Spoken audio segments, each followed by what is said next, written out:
শান্তনগরী খুলনার পরিবেশ যেন দিন দিন অশান্ত হয়ে উঠছে। নিয়ন্ত্রণের বাইরে পানি, বায়ু বা শব্দ দূষণের মাত্রা। খুলনার নিরালার মোড় এলাকা, যেখানে সড়কের অর্ধেকটা জুড়েই স্তূপ করে রাখা হয়েছে ময়লা। জনবহুল এই এলাকায় চলাচলে দুর্গন্ধ আর অস্বাস্থ্যকর পরিবেশে ওষ্ঠাগত জীবন। একই অবস্থা নিউ মার্কেটের পেছনের সড়কের। রাস্তার পাশে আবর্জনা রাখায় দুর্গন্ধে অচল ব্যবসা বাণিজ্য। এছাড়া নগরীর রূপসাঘাট থেকে শিববাড়ি মোড় পর্যন্ত বিভিন্ন জায়গায় চোখে পড়বে একই চিত্র। ডাস্টবিনের জন্য আমাদের এখানে চলাচলের যে অনেক সমস্যা হচ্ছে, মুখে গন্ধের কারণে আমরা মুখে হাত দিয়ে যাওয়া লাগে। অনেক বেশি দুর্গন্ধ ছড়ায়, আর জায়গাটা অনেক নোংরা হয়ে আছে, অনেক সমস্যা হয়। এখানে গন্ধতে একটা লোক দাঁড়ায় না, একটা কাস্টমার আসে না, আমরা বেচা কেনা করতে পারি না। খুলনার প্রধান সড়কগুলোর বাইরে অলিগলিতে ঢুকলেই দেখা যায় নগরীর অসচেতনতার চিত্র।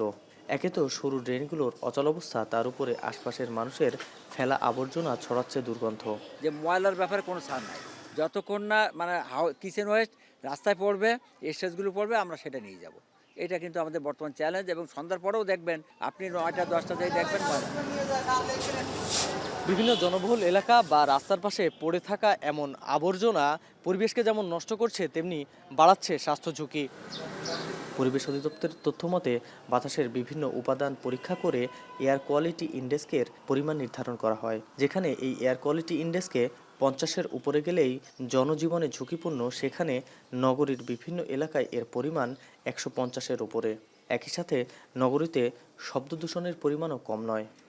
যে সমস্ত জায়গাতে বায়ু দূষণ সংক্রান্ত বিষয়গুলো থাকে, সে সমস্ত আমরা কঠোরভাবে এটা ব্যবস্থা নিয়ে থাকি। শব্দ দূষণের আমাদের রেগুলার মোবাইল কোর্ট হচ্ছে, তাদেরকে জেল জরিমানা করা হচ্ছে। বিশেষজ্ঞদের মতে পরিবেশ নষ্ট হওয়ার সবথেকে বড় কারণ অপরিকল্পিত নগরায়ন ও অব্যবস্থাপনা। ওই ড্রেনের যে ময়লা আবর্জনা ওই কী করে সিটি কর্পোরেশনের সুইপাররা ওখান থেকে তুলে রাস্তার পরে ফেলে। দেখবেন যে 30% ওই আবর্জনা ময়লা কিন্তু ওখানে থেকে যায়।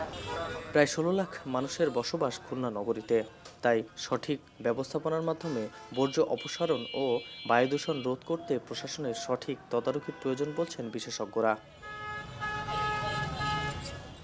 রামিম চৌধুরী, এখন, খুলনা।